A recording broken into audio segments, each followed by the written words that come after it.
नमस्कार, आप देख रहे हैं डीडी न्यूज का विशेष सांकेतिक भाषा समाचार। आपके साथ मैं हूं पराक्रम सिंह शेखावत। मेरे साथ हैं हमारी सांकेतिक भाषा के सहयोगी शरद मुदगल। समाचार की शुरुआत करेंगे सुर्खियों के साथ। इंडिगो एयरलाइंस के परिचालन संकट पर नागर विमानन मंत्रालय की कार्रवाई। बिना किसी देरी के यात्रियों के लंबित रिफंड वापस करने का निर्देश।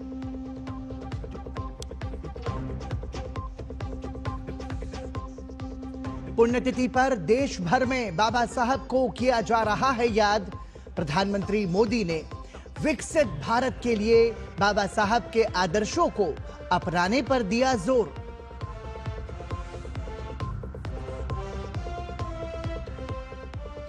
भारतीय जनता पार्टी पश्चिम बंगाल में ममता सरकार पर दंगे और सौहार्दपूर्ण वातावरण बिगाड़ने का लगा रही है आरोप। भाजपा नेता गौरव भाटिया ने कहा, हुमायूं कबीर ममता बनर्जी के इशारे पर कर रहा है काम। झारखंड के देवघर में भाजपा द्वारा आयोजित कार्यकर्ता सम्मेलन को जेपी नड्डा ने किया संबोधित। कहा, कांग्रेस ने हमेशा तुष्टीकरण और जात पात की राजनीति की, जबकि प्रधानमंत्री मोदी ने राजनीति की रवायत को बदल दिया। और भारत के खिलाफ तीसरे वनडे में दक्षिण अफ्रीका की आधी टीम पवेलियन लौटी। क्विंटन डी कॉक ने लगाया शतक। प्रसिद्ध कृष्णा ने दिलाई भारतीय टीम को महत्वपूर्ण सफलता।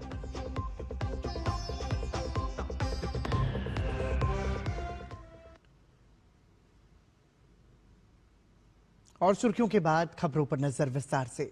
नागर विमानन मंत्रालय ने इंडिगो को सभी लंबित यात्री रिफंड बिना किसी देरी के जारी करने का निर्देश दिया है।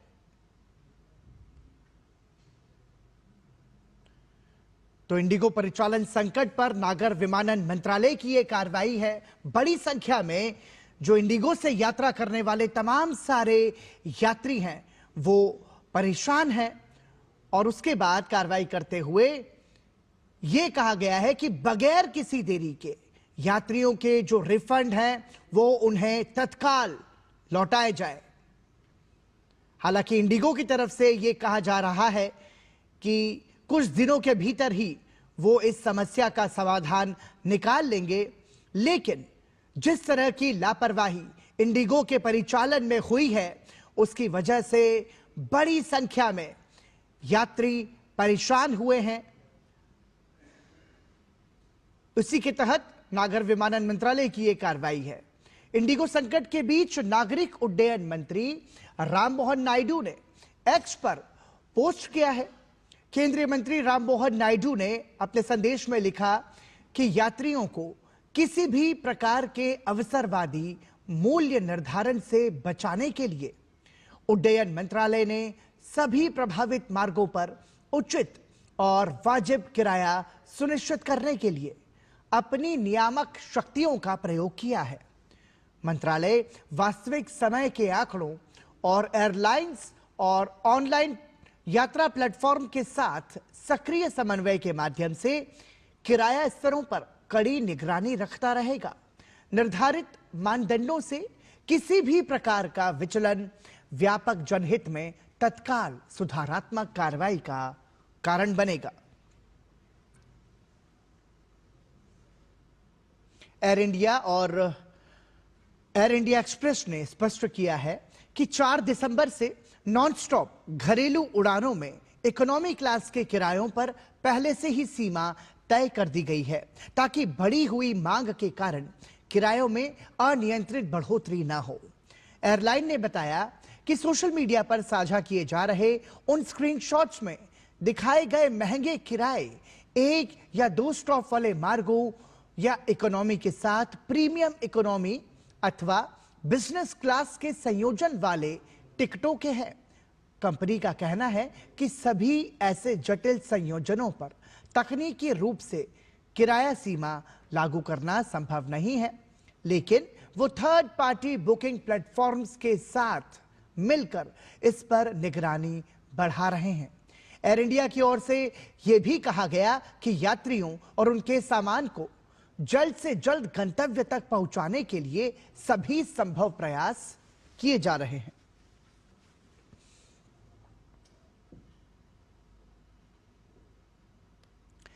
देश आज संविधान निर्माता डॉक्टर भीमराव अंबेडकर को याद कर रहा है। आज उनके 70वें महापरिनिर्वाण दिवस पर संसद भवन परिसर में श्रद्धांजलि अर्पित की गई। इस मौके पर राष्ट्रपति द्रौपदी मुर्मू, उपराष्ट्रपति सीपी राधाकृष्णन, प्रधानमंत्री नरेंद्र मोदी, लोकसभा अध्यक्ष ओम बिरला सहित कई गणमान्य लोग उपस्थित रहे। डॉक्टर अंबेडकर की पुण्यतिथि को महापरिनिर्वाण दिवस के रूप में मनाया जाता है। प्रधानमंत्री नरेंद्र मोदी ने बाबा साहेब डॉक्टर भीमराव अंबेडकर को उनके महापरिनिर्वाण दिवस पर याद किया। उन्होंने एक्स पर अपने संदेश में लिखा, डॉक्टर बाबा साहेब अंबेडकर को महापरिनिर्वाण दिवस पर सादर नमन।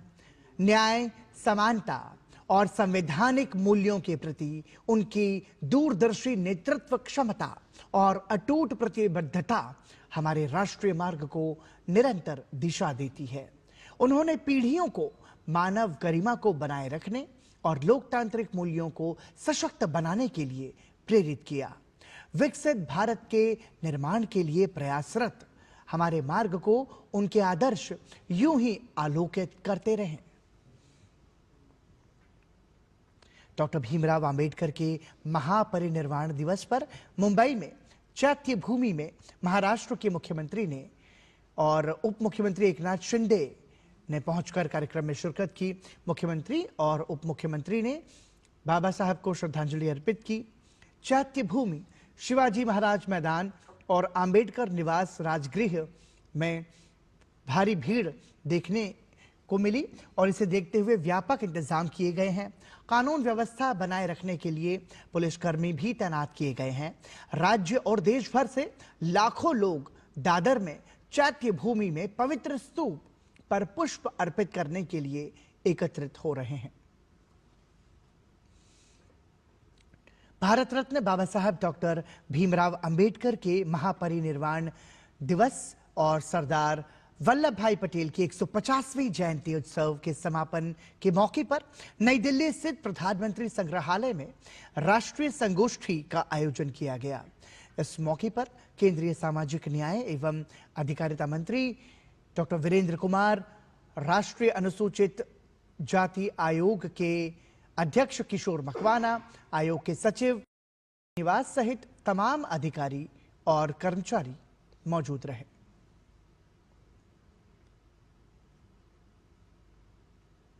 इस मौके पर कार्यक्रम को संबोधित करते हुए केंद्रीय सामाजिक एवं अधिकारिता मंत्री डॉक्टर वीरेंद्र कुमार ने कहा, बाबा साहेब और सरदार पटेल के योगदान को देश कभी भुला नहीं सकता। बाबा साहेब डॉक्टर भीमराव अंबेडकर, सरदार वल्लभ भाई पटेल, पूर्व राष्ट्रपति प्रणब मुखर्जी जैसे महानुभावों को जो सम्मान देना चाहिए था, वो उस वक्त की तत्कालीन नेताओं की वजह से नहीं दिया गया, लेकिन प्रधानमंत्री नरेंद्र मोदी ने वो सम्मान दिलाया है। सरदार वल्लभ भाई पटेल जी को और डॉक्टर भीमराव अंबेडकर जी को जितना सम्मान दिया जाना चाहिए था, वो तत्कालीन राजनेताओं ने उनको वो सम्मान देने का काम नहीं किया। इनको सम्मान देने का काम, इनको भारत रत्न देने का काम, यहां तक कि प्रणब मुखर्जी जी को भी, उनको भी जो सम्मान देने का काम उस समय होना चाहिए था, वो नहीं किया गया। देश के प्रधानमंत्री आदरणीय नरेंद्र मोदी जी ने बगैर भेदभाव के उनको भी भारत रत्न से सम्मानित करने का काम किया। केंद्रीय सामाजिक न्याय एवं अधिकारिता मंत्री ने कहा कि प्रधानमंत्री नरेंद्र मोदी ने जम्मू कश्मीर में धारा 370 को खत्म करके सरदार पटेल के सपने को साकार करने का काम किया है। सरदार वल्लभ भाई पटेल जी, जब पूरे कश्मीर की बात आती है तो कश्मीर के साथ साथ पाक अधिकृत कश्मीर को भी भारत में मिलाना चाहते थे, और कश्मीर को भारत में मिलाकर के सरदार वल्लभ भाई पटेल जी के अधूरे सपने को पूरा करने का काम अगर किसी ने किया तो देश के पंतप्रधान आदरणीय नरेंद्र मोदी जी ने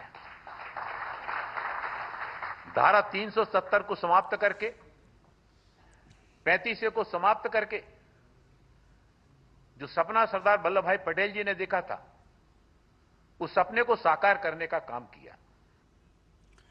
राष्ट्रीय अनुसूचित जाति आयोग के अध्यक्ष किशोर मकवाना ने कहा, संविधान के निर्माण में बाबा साहेब की महत्वपूर्ण भूमिका है।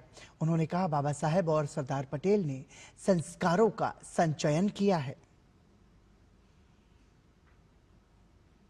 बाबा साहब के चरणों में मैं आज नमन करता हूं।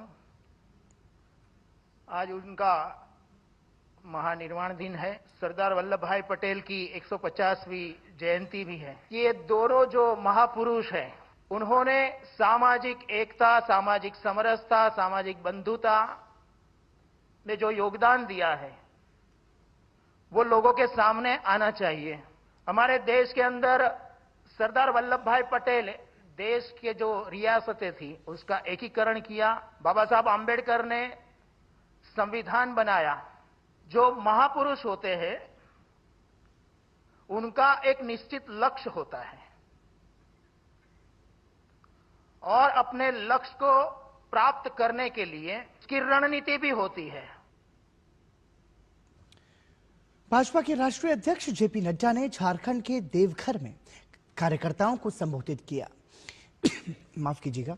जेपी नड्डा ने कांग्रेस पर निशाना साधते हुए कहा कि कांग्रेस की राजनीति समाज को बांटने, खंडित करने और वोट बैंक की राजनीति करने पर केंद्रित थी, जबकि प्रधानमंत्री नरेंद्र मोदी के आने के बाद से राजनीति रिपोर्ट कार्ड पर आधारित हो गई है, जो देश की राजनीति को एक नई दिशा में ले जा रहा है। अब याद करो कांग्रेस की राजनीति क्या थी। कांग्रेस की राजनीति थी समाज को बांटो, खंडित करो, वोट बैंक को अलग अलग तरीके से देखो और खंडित समाज में से सीमित वोट लेकर के सरकार चलाओ। यह तुष्टीकरण की राजनीति, यह जातिवाद की राजनीति, यह इलाकेवाद की राजनीति, यह भाई भतीजावाद की राजनीति, यह वंशवाद की राजनीति, यह सभी राजनीति कांग्रेस के सामने जन्मी, पनपी और आगे बढ़ी। लेकिन जब प्रधानमंत्री मोदी जी आए तो तब से राजनीति का ढर्रा, रिवायत, संस्कृति, कार्य करने का तरीका बदल डाला। और क्या बदला? अब बन गया भारत की राजनीति रिपोर्ट कार्ड की राजनीति। राजधानी दिल्ली में राष्ट्रीय संचार अकादमी वित्त द्वारा आयोजित स्पेशल फाउंडेशन कोर्स 2025 का सफलतापूर्वक समापन हो गया है। ये कोर्स 15 सितंबर से 5 दिसंबर तक मसूरी स्थित लाल बहादुर शास्त्री राष्ट्रीय प्रशासन अकादमी के सहयोग से चलाया गया। इस बार विभिन्न अखिल भारतीय और केंद्रीय सिविल सेवाओं के 176 ऑफिसर ट्रेनी ने कोर्स में हिस्सा लिया। कोर्स का मूल संदेश रहा, संचार ही हर चीज का आधार है। 3 महीने के इस प्रशिक्षण के दौरान ऑफिसर ट्रेनी को प्रशासनिक, सामाजिक, आर्थिक और राजनीतिक व्यवस्था से जुड़ी गहन जानकारियां दी गई। इसके साथ ही अनुशासन, पेशेवर आचरण, टीम वर्क और नेतृत्व क्षमता पर भी खास फोकस रहा। अकादमी ने उम्मीद जताई है कि ये बैच आने वाले समय में देश के प्रशासनिक तंत्र को और मजबूत करेगा। इसके समापन कार्यक्रम में आज संचार राज्य मंत्री डॉक्टर चंद्रशेखर ने भी शिरकत की। संचार एवं ग्रामीण विकास राज्य मंत्री डॉक्टर चंद्रशेखर पेम्मासानी ने कार्यक्रम को संबोधित करते हुए कहा कि अकादमी का उद्देश्य ऐसे सिविल सेवकों को तैयार करना है जो नैतिक, सक्षम और इनोवेटिव हों, साथ ही भारतीय मूल्यों और नागरिक केंद्रित प्रशासन को आगे बढ़ाएं। India doesn't require perfect officers. It needs honest, competent, decisive, and compassionate administrations who show up every day and do the hard work of building this nation. As others have said, God has given a rare gift. Serving 1.4 billion people in the world is the rarest gift. So please honor it, protect it, and never ever take it granted, as others have said. And I really wish you good luck. क्या रुकेंगे एक छोटे से break के लिए, आप बने रहिए हमारे साथ। भाजपा ने इंडी अलायंस और ममता बनर्जी पर हमला करते हुए कहा कि इंडी अलायंस को हिंदू संस्कृति और भगवान राम से नफरत है, वो तुष्टीकरण की राजनीति करते हैं। उन्होंने सवाल उठाया कि हुमायूं कबीर की गिरफ्तारी अब तक क्यों नहीं हुई। इंडी अलायंस, इनको हिंदू संस्कृति, हिंदुत्व, भगवान श्री राम, इनसे नफरत है, लेकिन तुष्टीकरण की राजनीति ऐसी है। हुमायूं कबीर का यह बयान 2 सप्ताह पुराना है। वहां पे कानून व्यवस्था ध्वस्त है, ममता बनर्जी मस्त है। क्या कार्रवाई करी ममता बनर्जी ने? क्या हुमायूं कबीर की गिरफ्तारी हुई? क्योंकि हुमायूं कबीर जो भी कर रहा है वो ममता बनर्जी के इशारे पर ही कर रहा है। ममता बनर्जी इकलौती ऐसी मुख्यमंत्री हैं जो चाहती होंगी दंगे हों, सौहार्द बिगड़े। हुमायूं कबीर की हिम्मत कैसे हुई, जो सर्वोच्च न्यायालय ने फैसला दिया, भव्य राम मंदिर बना, और उनका अपमान करते हुए हुमायूं कबीर ऐसा वक्तव्य दे दे। इसके अलावा भाजपा पार्टी प्रवक्ता गौरव भाटिया ने रूस के राष्ट्रपति व्लादिमीर पुतिन के भारत दौरे पर उन्होंने कहा कि दोनों देशों की मित्रता ध्रुव तारे की तरह अटल है, लेकिन भारत की एक मंडली इस पर दुख मना रही है। रूस के राष्ट्रपति व्लादिमीर पुतिन जी भारत आए और आदरणीय प्रधानमंत्री श्री नरेंद्र मोदी जी से मिले, और पूरे विश्व ने देखा ये जो ध्रुव तारे की तरह भारत और रूस की दोस्ती है, ये अटल है। पूरा विश्व भारत की तरफ देखता है, सराहना करता है। तब एक भारत की मंडली है, ये मंडली छाती पीटती है, दुख मनाती है, जो राहुल गांधी नेता प्रतिपक्ष है उनका कोई मुद्दा उठा देती है।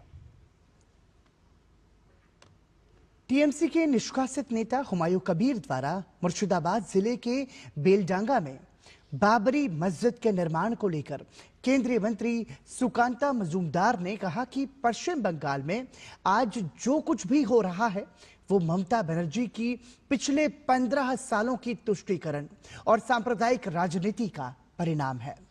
सुकांता मजूमदार ने कहा कि ममता बनर्जी ने हुमायूं कबीर को सिर्फ दिखावे के लिए पार्टी से निकाला है। आज भी हुमायूं कबीर को ममता बनर्जी का पूरा समर्थन है। आज जो दिखाई दे रहा है सरफेस पे, ये लास्ट 15 सालों में ममता बनर्जी ने जो अपीजमेंट पॉलिटिक्स किया है, ममता बनर्जी ने जो सांप्रदायिक राजनीति की है, एक समुदाय को सामने रखते हुए उनके हितों की रक्षा करते हुए, उसका ही ये आप देख रहे हैं चेहरा। ममता बनर्जी के द्वारा ये हो रहा है और इसमें पूरा ममता बनर्जी का समर्थन है। अगर आप देखेंगे तो आज भी हुमायूं कबीर साहब ने स्टेटमेंट दिया है कि पुलिस से हमें पूरी सहायता मिल रही है, पूरी सहयोग मिल रहा है। अगर ममता बनर्जी नहीं चाहती सच में कि बाबरी मस्जिद बने तो हुमायूं कबीर को अरेस्ट कर लेना चाहिए था। पैसिव अंडरस्टैंडिंग चल रही है और ममता बनर्जी का हाथ इसके पीछे है। झारखंड के मुख्यमंत्री हेमंत सोरेन ईडी के समन की अवहेलना के मामले में रांची स्थित एमपी एमएलए कोर्ट में पेश हुए। मुख्यमंत्री हेमंत सोरेन की तरफ से अदालत में 7-7 हजार के 2 बेल बॉन्ड भरे गए, जिसके बाद उन्हें जमानत भी मिल गई। अब इस मामले की सुनवाई 12 दिसंबर को होगी। दरअसल झारखंड हाई कोर्ट ने मुख्यमंत्री हेमंत सोरेन को रांची की एमपी एमएलए कोर्ट में पेश होने का आदेश दिया था। ईडी की तरफ से दर्ज शिकायत में कहा गया था कि हेमंत सोरेन को जमीन घोटाला मामले में 10 समन भेजे गए थे। इन 10 समन में से हेमंत सोरेन सिर्फ 2 पर ही ईडी के सामने पेश हुए थे। ईडी ने कोर्ट में कहा है कि हेमंत सोरेन का यह रवैया समन की अवहेलना की सूची में आता है।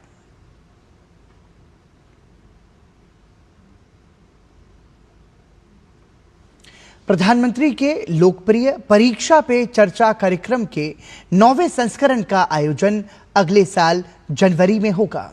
इस दौरान प्रधानमंत्री देश भर के छात्रों, शिक्षकों और अभिभावकों के साथ संवाद करेंगे और उन्हें परीक्षा के तनाव से निपटने के तरीके बताएंगे। साथ ही परीक्षा को उत्सव की तरह मनाने और उससे सेलिब्रेट करने का उपाय भी सुझाएंगे। परीक्षा पे चर्चा कार्यक्रम में कक्षा 6 से कक्षा 12 के छात्र, शिक्षक और अभिभावक शामिल हो सकते हैं। इसके लिए माईगॉव पोर्टल पर 11 जनवरी 2026 तक पंजीकरण कर सकते हैं। अंतरिक्ष यात्री शुभांशु शुक्ला हरियाणा के पंचकूला में आयोजित इंडिया इंटरनेशनल साइंस फेस्टिवल के उद्घाटन समारोह में पहुंचे। इस मौके पर उन्होंने साइंस फेस्टिवल में हिस्सा ले रहे बच्चों की तारीफ की। उन्होंने कहा कि हम चांद पर जाने की बात इसलिए नहीं करते कि कोई कीर्तिमान स्थापित करना चाहते हैं, बल्कि इसका मकसद है कि इससे हम अपने देश को आगे ले जा पाएंगे। हम साइंस और टेक्नोलॉजी का और विकास कर पाएंगे। तो जब हम मून पे जाने की बात करते हैं तो ये इसलिए नहीं है कि हम कोई कीर्तिमान इस्टेब्लिश करना चाहते हैं, बट हम इसलिए करना चाहते हैं क्योंकि इस जर्नी में हम कई लोगों का अपलिफ्टमेंट कर पाएंगे, हम अपने देश की प्रोग्रेस कर पाएंगे, हम साइंस और टेक्नोलॉजी को डेवलप कर पाएंगे। तो उस एंगल से अगर हम इसको देखते हैं तो ये बहुत ही एक नोबल कॉज हो जाता है and it becomes a very justified cause. जब मैं स्पेस में था और जब से वापस आया तो मुझे लगता है कि लोग बहुत इमोशनली और एक्साइटमेंट के साथ इससे कनेक्टेड हैं और एवरीबडी वॉज प्राउड। मतलब सबको गर्व था कि हम as a country we have reach there for after such a long time. तो मुझे लगता है कि कहीं ना कहीं ये बिलीफ है कि हाँ हम कर सकते हैं and then when we do it तो वो बिलीफ सॉलिडिफाई हो जाता है और कॉन्फिडेंस देता है कि हम ऐसे एम्बिशियस मिशंस आगे और करें। विशाखापत्तनम में भारत और दक्षिण अफ्रीका के बीच वनडे सीरीज का निर्णायक मुकाबला जारी है। भारत ने टॉस जीतकर मेहमान टीम दक्षिण अफ्रीका के खिलाफ पहले गेंदबाजी का फैसला किया। भारतीय टीम ने 20 वनडे मैचों के बाद टॉस जीता है। ताजा समाचार मिलने तक दक्षिण अफ्रीका ने 8 विकेट पर 258 रन बना लिए थे। अफ्रीकी टीम की शुरुआत अच्छी नहीं रही और रयान रिकल्टन पहले ओवर में बगैर कोई रन बनाए अर्शदीप सिंह की गेंद पर पवेलियन लौट गए। इसके बाद टेम्बा बावुमा और क्विंटन डिकॉक ने दक्षिण अफ्रीका को संभाला। रविंद्र जडेजा ने टेम्बा बावुमा को आउट कर भारत को दूसरी सफलता दिलाई है। बावुमा 48 रन बनाकर आउट हुए।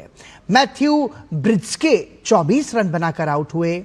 इसी ओवर में प्रसिद्ध कृष्णा ने एडेन मार्करम को 1 के स्कोर पर आउट करके टीम को बड़ी सफलता दिलाई। इस बीच क्विंटन डिकॉक ने शतक लगाने में सफलता पाई। और इसी के साथ ही डीडी न्यूज के विशेष सांकेतिक भाषा समाचार में अभी के लिए इतना ही। मुझे और हमारे सांकेतिक भाषा के सहयोगी शरद मुदगल को दीजिए अनुमति। नमस्कार।